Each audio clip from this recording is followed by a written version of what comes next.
channel. Today I'm going to share with you about postpartum weight loss. To me, this topic, I just dread hearing that word in general, because the whole idea that we need to lose weight, that we need to get back to our pre-baby body, or whatever that means, like, that's so irrelevant. The size you are, the shape you are, that does not affect your value as a person. That does not affect how good of a mom you are, or how beautiful you are, how strong you are. So I'm sharing on this topic because in my journey, it has been so valuable to learn to kind of care for myself as a mother and feel like I'm caring for my body. Oftentimes our body reflects how we're doing inside, and if we're stressed and not caring for ourselves, oftentimes we will gain weight and we will just not be doing our best. So in this video, I just want to equip you with some little things that you can do that are going to make a big difference so that you can feel good about yourself. That's what I'm here to promote today. You caring for yourself, you loving yourself, you feeling empowered to lose weight that you want to lose. The whole idea we need to conform to a certain body type is ridiculous. The idea that we need to be perfectly thin and have thin everything and curves in the right spots, that is not what I'm talking to you about today. Yes, you would lose weight if you follow these things, but you just grew a child with your body. You have brought a life into this world,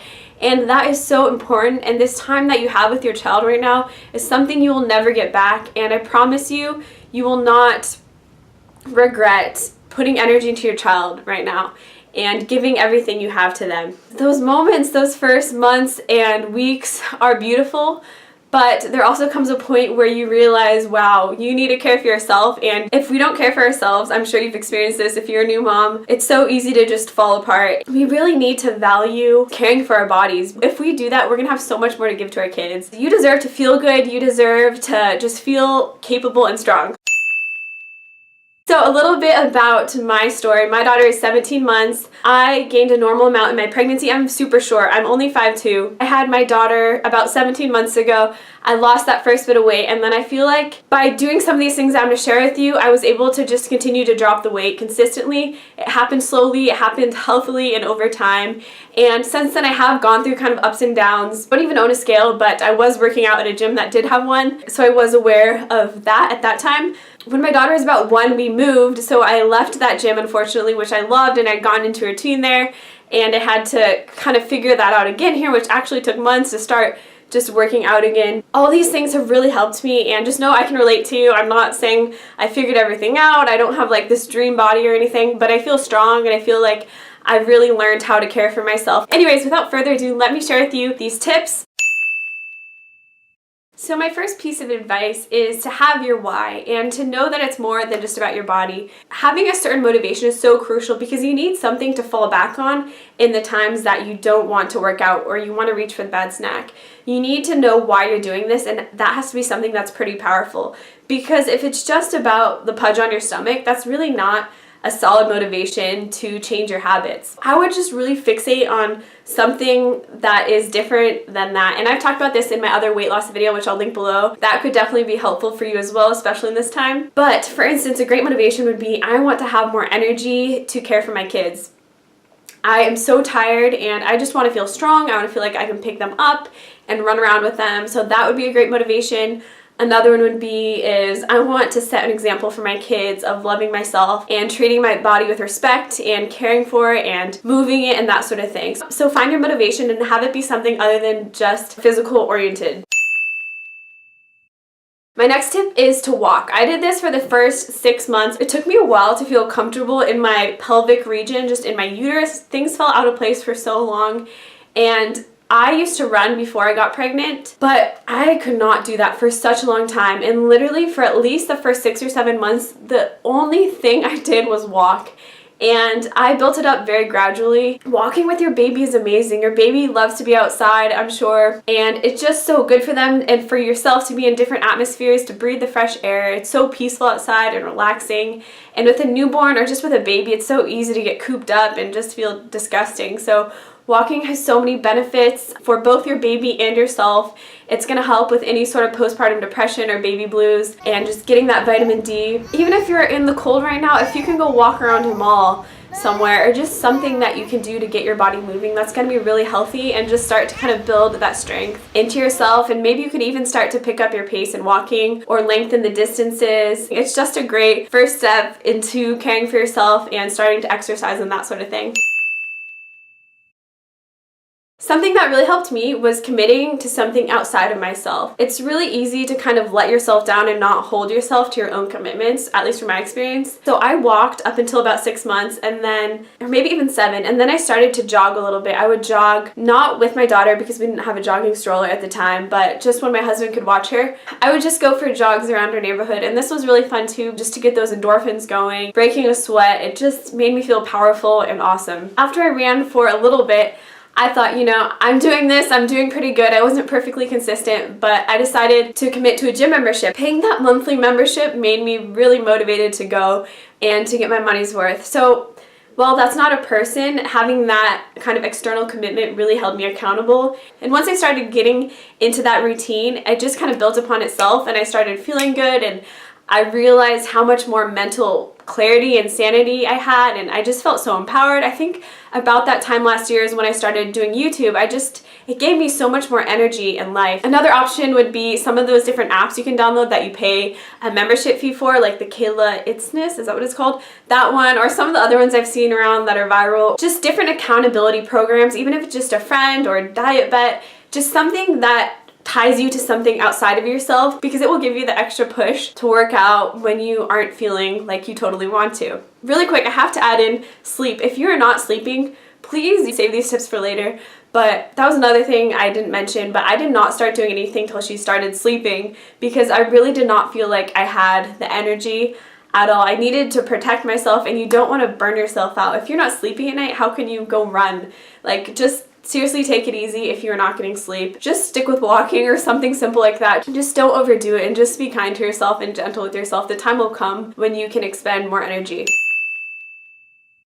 I love this tip, and that is to baby wear. There are different carriers that you can buy where you can wear your baby from a newborn to even a toddler size around the house, when you go to the grocery store, when you go on walks. I started this when she was really young, and I'm so glad I did, because it helped to build my strength as she was growing. And I'm sure that kind of helped my fitness in so many ways, because not only that, but I was able to do so much more around the house. If you have an extra 8 pounds or 10 pounds or 12 pounds on you, whatever you do throughout the day, you're going to be burning extra calories. Baby wearing for me was such a huge gift and something that I'm grateful for, especially in the first 6 months. That was something that I did. So when we go on walks, I'd often wear her almost all the time. So that means I could walk a mile while wearing her, and it would be such a better workout. My legs got so toned and so strong just from that. There was also a period when she was about 4 months. The only place she napped was in the baby carrier. She's always been a short napper. She would take like 3 or 4 30-minute naps in the carrier, and I would have to be standing bouncing. So that means 4 times 30 minutes a day I would be bouncing her in the carrier.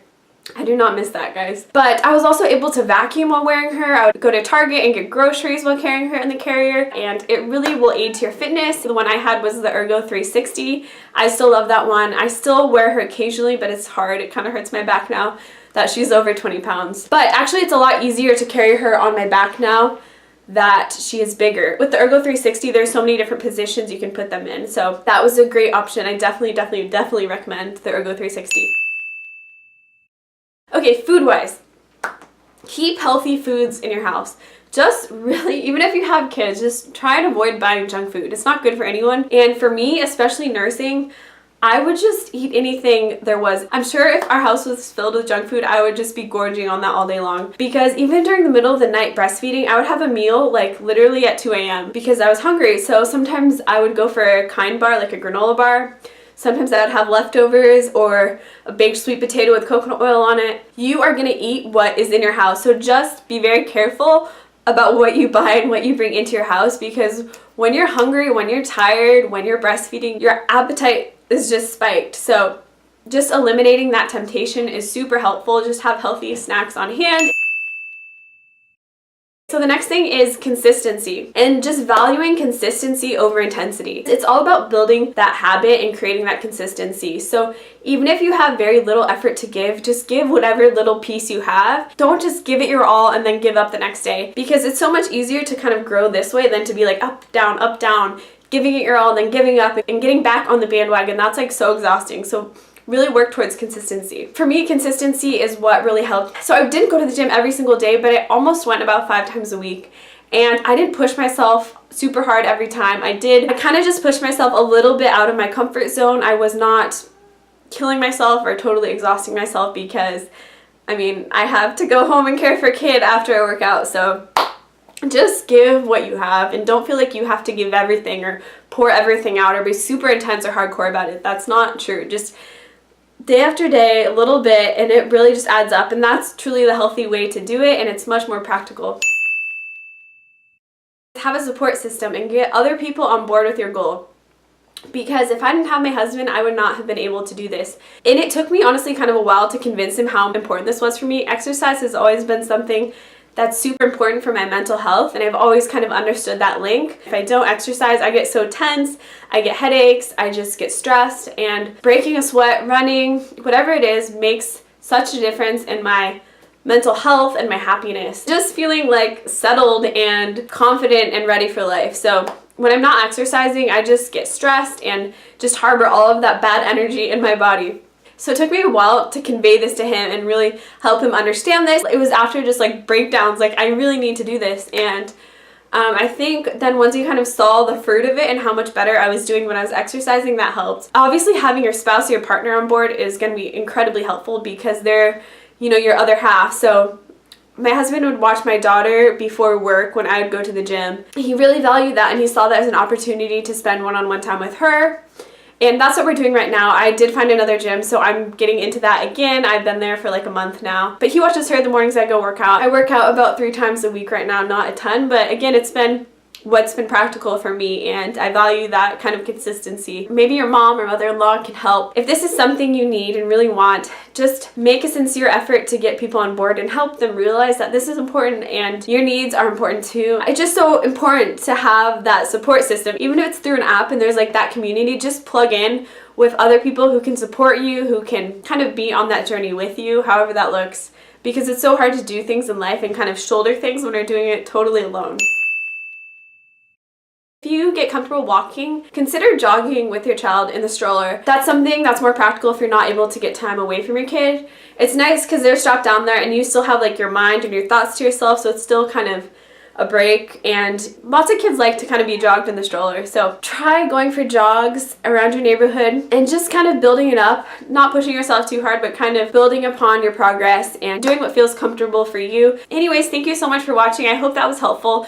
Remember that you are beautiful and you really don't need to change yourself. It just feels good to feel strong. It feels good to care for yourself. It's so empowering when you are able to do physical things with your body. You feel strong, and that makes you feel strong mentally as well. Wherever you're at in your journey, just know that that's okay, and when the time is right for you to commit to something, I just pray that you'd have the courage and motivation to do it because it feels so good and you're worth it. You give so much to your kids, to your family, and these are the only bodies we get, and we're gonna have them when we're 70. And what we're doing to our bodies now, believe it or not, has an impact on how we are and our health when we're 70. So it's important to care for them, to show that example to our kids, and there are just so many benefits across the board. I promise you, you'll not regret it if you decide to make the commitment to start working on your health a little bit more. Let me know if you want more tips and videos like this. I would love to share. I love this sort of stuff and I love sharing on it.